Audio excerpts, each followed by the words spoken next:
G'day. Today, my friends, a tragic tale. Shane Jones and the Great Kiwi Oil Mirage. A tragic, sweaty love story that was over before it even began. It's 2025. The planet is running a fever. The glaciers are having a closing down sale, and somewhere in Wellington, one man is fanning himself with a copy of the Crown Minerals Act and whispering, "Talk dirty to me." Enter Shane Jones, Regional Development Minister, New Zealand first human bulldozer and self-appointed Minister for Getting Shit Done. Only lately, the only thing he seems determined to get done is the fossil fuel industry. "I want to see rigs on the horizon again," he purrs to anyone near a microphone. "We're going to open up exploration acreage like never before, seismic ships, drilling rigs, the whole caboodle." He says caboodle the way other men might say lingerie. Somewhere in the back row, a junior staffer quietly Googles emergency therapy for second-hand cringe.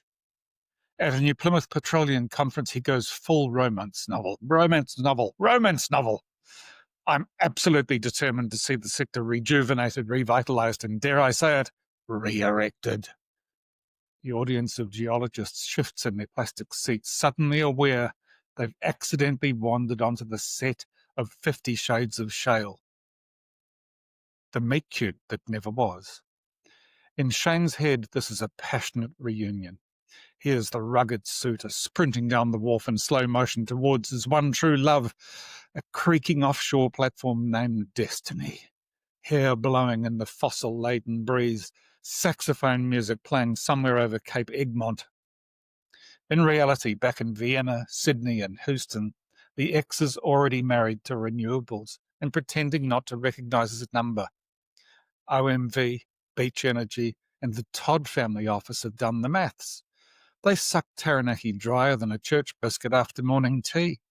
What is left requires billions in capex for returns measured in maybe if the oil price triples and Jesus personally holds the drill bit. Asked if they will be rushing back now the offshore ban is gone, one anonymous CEO allegedly replied, "Mate, we'd have more chance of drilling for unicorns in Parliament's basement," which, to be fair, would at least be closer to the beehive. "Fast track me harder, Daddy." But our minister in heat is not discouraged. A normal person would read the room. Shane reads the Kama Sutra of consents.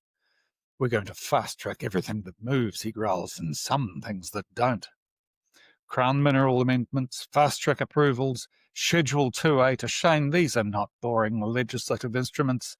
They are his legislative kink list. Crown Minerals Act amendments will be so pro-industry they'll need a cigarette afterwards," he boasts. "I've told officials if a project creates one job and $1 of GDP, it's going to be on the fast-track list. One job. Could be a deckhand. Could be a pie warmer." He tells Radio New Zealand that officials are working through the night on his wish list. Sources suggest they are mostly working through the night on their CVs. The 18th century boyfriend. This is not policy, this is historical cosplay. Shane is clearly in a committed relationship with the 18th century. In his imagination, it is still the age of heroic extraction. Men are men, coal is king, and the proper way to show affection for the coastline is to sink an exploratory well in it and promise to call. While the rest of the world argues about green hydrogen and grid-scale batteries, he wants to arrive at the school ball in a carriage made of bitumen shouting, "Behold my contribution to modernity." He talks about energy security the way a chain smoker talks about "my little treat," lovingly polishing a vintage blowout preventer while the planet wheezes in the background. The geology that ghosted us. Here is the bit he never mentions in his fever dreams. The easy stuff is gone. Kapuni, Maui, Kupe, Pohokura, all peaked before most current MPs were even born. The remaining prospects have names like Bark, Tutawai and Ferry, because the oil companies ran out of Maori place names and started using whatever the intern heard at kindy that week. One leaked investor presentation described the Taranaki Basin as mature to super mature. Industry code for, we have already taken the kidneys and one lung, now we're just waiting for the death certificate. When your own geologists talk about your basin like a GP talking about a 98-year-old smoker, romance should probably give way to grief counselling. I've got a list longer than my... Instead, Shane waves his infamous Schedule 2A list. Let's get this right. Instead, Shane waves his infamous Schedule 2A list like a dog-eared Mills and Boone.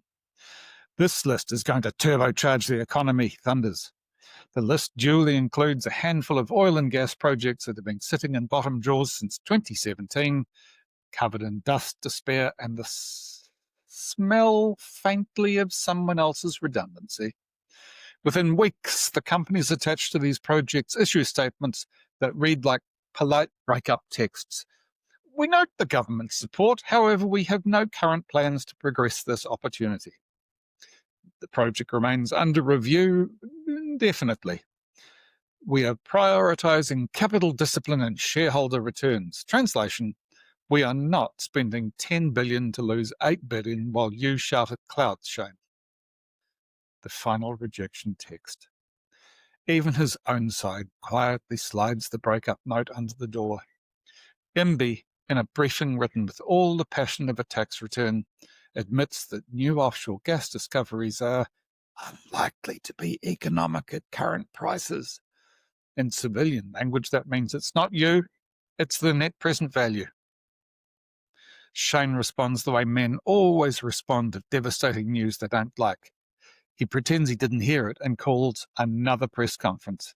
There, he explains that bureaucrats are too negative, investors lack vision, and the real problem is woke climate hysteria. Oh, gotta get that in there somewhere. Marxist.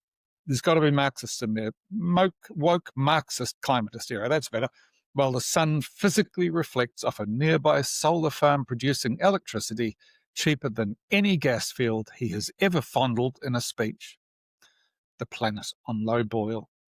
Meanwhile, out in the real world, the climate is doing what the climate does when you romance hydrocarbons for a century and a half.